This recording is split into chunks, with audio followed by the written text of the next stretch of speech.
This is One on One.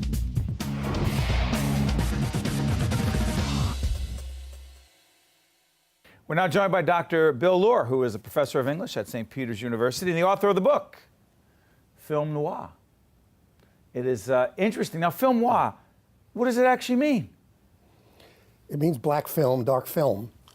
It's films about what your father and grandfather didn't want to talk about. After World War II? Yeah, World War II and after. Is that right? Tom Brokaw did the book about 20 years ago called Greatest Generation. He sure did. It was about the image of Very people. positive, though. Extremely He positive. was positive. Is this positive, your book? No. Well, No. the book's positive, but film noir is that exact same generation. Only Tom Brokaw's notion was they were all banding together to win the war. They were positive. They were looking forward to a future. Exactly those same people are depressed, suicidal. In other words, it's another view of the 40s and 50s. That's not the positive narrative that was given out. But Bill, listen, I'm looking at this. At St. Peter's University, you teach Romantic and Victorian literature. Yeah. Okay? What is the connection between that and this book? My interests, I teach film too. Okay. And I've written a lot on film. And I like old films. My Right. dad, who grew up in Jersey City, started me on it. Right. What do these films have in common? And by the way, give us a couple of examples. Double Indemnity. Double Indemnity is one of them. Yeah. Murder, My Sweet, and Detour, Sunset Boulevard? Sunset Boulevard. Many of them start at the end. In other words, Double Indemnity starts with the guy walking You know what staggering, happened, right. and it goes back. But you know from the beginning everything's going to turn out badly. And Sunset Boulevard, the one you mentioned, starts out with the main character already dead. We see him floating face down, and his body tells his story.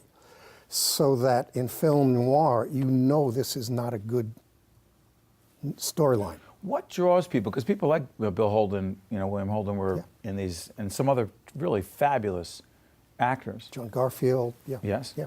So here's the thing.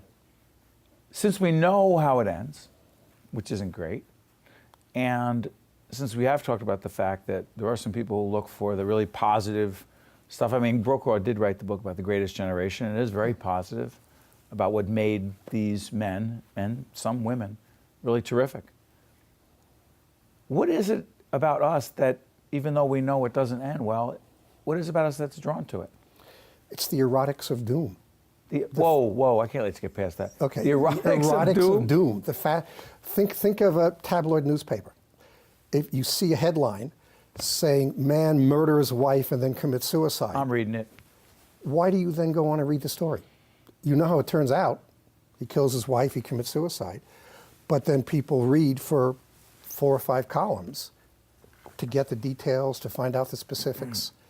And that's the fascination of a lot of these films. And then when they've been, after the 70s, when film noir largely died, when black and white film disappeared and the Hollywood studio system fell apart, they were revived with films like Chinatown, Farewell My Lovely, and now it's the most influential form of film. It's so interesting. You're talking about film noir, and I'm thinking to myself the other day, and I don't like to do this with a great film, or something I consider to be a great film. I don't like to watch it on television with it being edited and with commercials, but when it's there, I don't turn away. But Pulp Fiction was on. And I said, I'm watching Pulp Fiction because it had to be done. Is that film noir?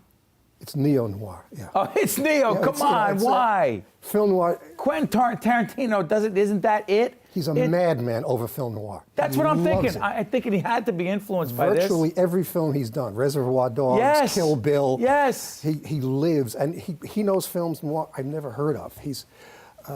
It's an obsession of his. Okay, but And he why do you brings- call that something different, though? Why did you say Pulp Fiction is not film? The original ones from early 40s to around 60, they tended to be in black and white. They almost all tended to be about today.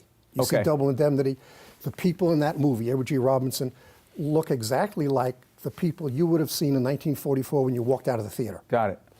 If you see Farewell My Lovely with Robert Mitchum in 1975, he doesn't look like you would have like people who you would have seen on the street. He's dressed in 40s wardrobe, not 70s wardrobe. If you see Sin City, which is Sin City 2 is coming out in a month. Okay, see, now you got me thinking about a lot of things, because more and more there are certain television programs on, let's just say, I'm going to say on cable because there aren't a lot of, but there are some network shows. I know I'm going to turn some people off with this. See, to me, Mad Men, to me, is dark, very dark. It's not film, though. And you know how it's going to turn out, not good. I don't want to screw things up for you here, but is there some television that morphs into this? A lot. You couldn't have the CSI shows. And there are 3 now, and there's going to be a CSI New Orleans. They're about autopsies. Influenced by all this? Yeah, very much so. The visuals, the dark looks that many of them have, and again, the fact that they're talking about a narrative, that's already over. So this isn't dead? No, it's not dead. It's come back stronger than it ever was. Stronger than ever before. I mean, if you see the new Tom Cruise movie, it's Edge of What Tomorrow. is it? I'm not a Tom Cruise guy. What is it, guys? What do you guys? Do you guys watch movies? What do you do? It's in the future. It's in the future. Aliens are attacking Earth. Go ahead. He gets killed. So you know that right away. And he wakes up, and he goes back, and he gets killed again. And it's like a non-comic Groundhog Day. Wow. He relives and relives and relives, and it's about being trapped in your own time. Much of what film noir was about you're doomed. Again, at the very beginning of Double Indemnity. You teach a lot of this at St. Peter's? Yeah, and I like it. Students love this stuff. They do. Fascinated by it. Film's not even close to being dead. No. The physical film is largely dead because everything's shot in digital now. Right. But the art form. Yeah, no. And today students go back and they look at many of these films and they say, wow, look at the way he did that. God, especially ones who are filmmakers themselves. Yeah. Because they're thinking, I want to do a film about a robbery. And then you'll send them to see a film made in 1947. That's how you shoot him. That's how you shoot him. Dr. Bill Luhr from St. Peter's University, I want to thank you for joining us. Film noir, good stuff. We learned a lot. Thank you so much. One-on-One with Steve Adubato has been a production of the Caucus Educational Corporation, celebrating over 25 years of broadcast excellence. Funding for this edition of One-on-One with Steve Adubato has been provided by AmeriHealth Caritas, parent company of Perform Care, New Jersey Natural Gas, proud to support education in our communities, Johnson & Johnson, New Jersey Sharing Network, NJM, Choose New Jersey, and by Community Education Centers. Promotional support provided by The Record, North Jersey's trusted source, and NorthJersey.com, and by Commerce Magazine. Transportation provided by Airbrook Limousine, serving the metropolitan New York, New Jersey area.